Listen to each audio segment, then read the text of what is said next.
Bakit ba iniiwasan mo ko pag araw ng linggo, ha? Siyempre, halos karamihan nagtatrabaho, di off pag araw ng linggo. Ano nga yung day off nila? Wala naman tayong pakialam dun.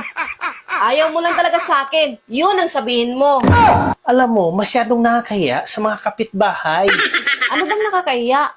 Andito naman tayo sa bahay natin, ah. Alam mo, makulit ka rin eh. Gusto mo ba talagang malaman kung bakit nakakaya? Bakit nga? Ito, subukan mong kainin. Ano to? Chicharon? Oo, kainin mo. O ano, anong napapansin mo habang kinakain mo yung chicharon? Ang lutong, sobrang ingay pag kinain, eh. Ayan, di ba?